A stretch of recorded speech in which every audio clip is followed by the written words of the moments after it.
गले में ख़राश और इरिटेशन का मसला बहुत सारे लोगों को रहता है, यानी ऐसे महसूस होता है कि गले में मोस्टली देखा गया कि वो पेशेंट जिनको इन्फेक्शन है, नाक और साइनसेस का इन्फेक्शन है, वो जिनको एलर्जी है, को पेशेंट कहता है कि सर जब भी मैं कमरे में चला जाता हूँ मुझे महसूस हो जाता है कि कोई फास्ट फूड वगैरह ले लेते हैं, जंक फूड वगैरह इस्तेमाल कर लेते हैं, कोल्ड ऑयली चीज़ें। अगर ये इन्फेक्शन की वजह से है तो हम इन्फेक्शन को ट्रीट करते हैं, अगर वो एलर्जी की वजह से है तो हम एलर्जी को ट्रीट करते हैं, नाक की हड्डी की टेढ़ापन की वजह। अस्सलाम वालेकुम नाज़रीन, मैं हूँ आपका मेज़बान अली रहमान खालिद और आज एक मरतबा फिर हमारे साथ मौजूद हैं डॉक्टर तारिक अली शेख साहब। मैं इनका बड़ा मशकूर हूँ कि ये जब भी हम इन्हें ज़हमत देते हैं ये हमारे लिए वक्त निकालते हैं और मुख्तलिफ जो डिजीज़ पे है वो बड़ी तफसीली गुफ्तगू करते हैं और लोगों को अवेयरनेस देते हैं।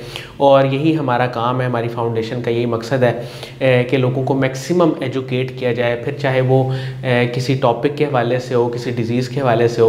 अस्सलाम वालेकुम सर, कैसे हैं आप? ठीक हैं जी, वालेकुम सलाम, थैंक यू। सर आज जिस चीज़ पे हम बात करना चाहते हैं वो ये है कि गले में ख़राश और इरिटेशन का मसला बहुत सारे लोगों को रहता है, यानी ऐसे महसूस होता है कि गले में कोई चीज़ आ गई है बार बार ना, जिसकी वजह से वो उसको साफ़ करते हैं, खांसी नहीं करते, सिर्फ गले को साफ़ करते हैं थोड़ा सा।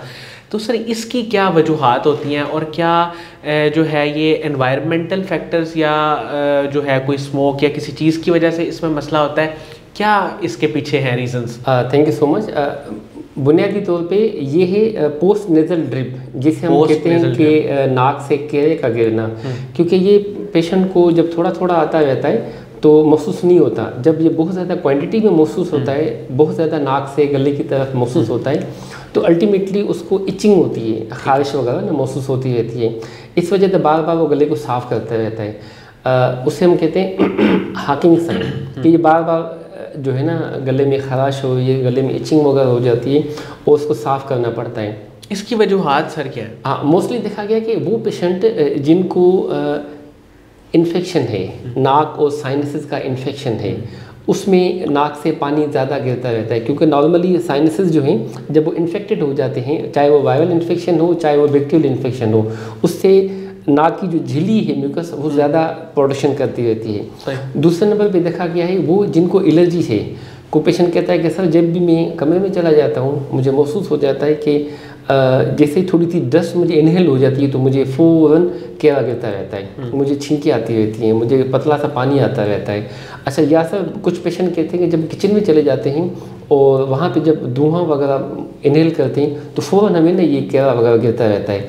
बाज़ पेशेंट का होता है ये सर जब हम खुशबू कुछ खाने करते हैं उसकी वजह से हो जाता है, कुछ खाने से भी हो जाता है। एग्जैक्टली, फूड एलर्जेंस भी हैं, जैसे कोई स्पेशली फास्ट फूड इस्तेमाल कर लेता है, जंक फूड इस्तेमाल कर लेता है, ठीक है, कोल्ड इस्तेमाल कर लेते हैं, ऑयली चीज़ें इस्तेमाल कर लेते हैं, उससे भी म्यूकस की प्रोडक्शन ज़्यादा होती रहती है। और जिनको नाक की पैथोलॉजी हो, नाक की हड्डी टेढ़ी हो तो उसकी वजह से एक साइड बंद रहती है, दूसरी साइड वो ड्राई होती रहती है, तो उसकी वजह से भी साइनसेस की प्रोडक्शन एक्सेस होती रहती है और वहाँ पे फिर ब्लॉकेज हो जाती है। या नाक की में अंदर को गुदूद बने हुए हों, जिसे हम कहते हैं पॉलिप हो या टर्बिनेट्स की हाइपरट्रोफी हो, उसकी वजह से भी हो जाता है। अच्छा, वो पेशेंट जिनको मैदे का प्रॉब्लम रहता है, जिसे हम कहते हैं गैस्ट्रोइसोफेगल रिफ्लक्स, जिनको बार बार रिफ्लक्स आता रहता है, इचिंग होती है, खारिश होती है, उसको महसूस होता है जैसे गले की जो तेज़ाबियत है वो जाके गले को लगती है और वहाँ पे छोटे छोटे दाने से बन जाते हैं, जिसे हम कहते हैं ग्रेन्युलर फेरेंजाइटिस। इस ग्रेन्युलर फेरेंजाइटिस में ही इचिंग होती है, खारिश होती रहती है। तो एक तो नाक से जो केरा गिरता रहता है इसकी वजह से, मैदे की जो एसिडिटी, तेज़ाबियत, और तीसरा जो वो पोषण ये चीज़ इस्तेमाल करते रहते हैं फूड के लिहाज से, तो ये सारे काजेज़ हैं leading to the post nasal. Sir इसका फिर ट्रीटमेंट कैसे किया जाता है जिसको ये प्रॉब्लम ज़्यादा है? एक तो आम कुछ लोगों को मेरा ख्याल है थोड़ी बहुत तो शायद सबको ही होती है 1-2%, लेकिन जिनको ज़्यादा होती है वो इसका ट्रीटमेंट कैसे करें और गले को साफ़ कैसे रखा जा सकता है? बड़ा आपने अच्छा क्वेश्चन किया। असल में जो थोड़ी बहुत सीक्रेशंस नाक की झिल्ली से आता रहता है, ये हमारी बॉडी के लिए प्रोटेक्टिव सिस्टम है, यानी कि हम जब दिन को या रात को हम सो जाते हैं तो आपका मुंह बंद होता है, आपका सांस लेने के लिए एक ही पैसेज होता है, वो नाक है।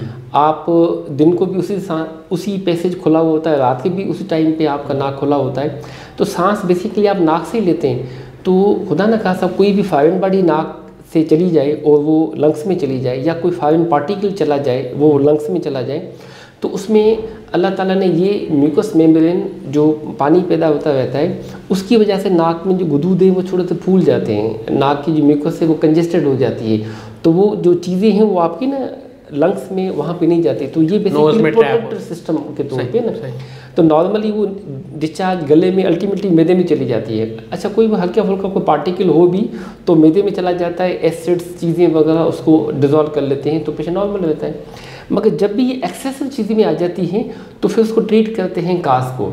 अगर ये इन्फेक्शन की वजह से है तो हम इन्फेक्शन को ट्रीट करते हैं, अगर वो एलर्जी की वजह से है तो हम एलर्जी को ट्रीट करते हैं, नाक की हड्डी की टेढ़ापन की वजह से है तो उसको ट्रीट करते हैं, नाक में गुदूद की वजह से है तो हम उसको ट्रीट करते हैं, मैदे की रिफ्लक्स की वजह से है, मैदे की एसिडिटी की वजह से है तो उसको ट्रीट किया जाता है, उसकी वजह से भी होता है अक्सर। एग्जैक्टली, या कोई फास्ट फूड वगैरह ले लेते हैं, जंक फूड वगैरह इस्तेमाल कर लेते हैं, कोल्ड ऑयली चीज़ें इस्तेमाल कर लेते हैं। सर, ये डायग्नोज किस तरह किया जाता है कि ये कोई गले की वजह से है या एसिडिटी की वजह से है, ये कैसे चेक करते हैं? हाँ, वो हम एक दफ़ा ना कैमरा डाल के ना देख लेते हैं। अच्छा। नाक के लिए तो उसमें नाक की हड्डी है, नाक के गुदूद है, नाक के साइनसेस हैं, अगर ये सब चीज़ें ठीक हो तो फिर आप वो एसिडिटी की तरफ एग्जैक्टली, तो ये चीज़ हम ट्रीट कर लेते हैं, वो सेटल हो जाती है, तो सेकंड काज जो रिफ्लक्स उसको फिर हम ट्रीट कर लेते हैं। तीसरा आपके जो प्रीडिस्पोजिंग फैक्टर्स हैं, डाइटरी हैबिट्स, उसको भी ट्रीट किया जाता है, तो तीनों चीज़ों को ट्रीट करते हैं पेशेंट बिल्कुल फिटफाट हो जाता है। बहुत बहुत शुक्रिया डॉक्टर तारिक अली शेख साहब, आपने हमारे लिए वक्त निकाला।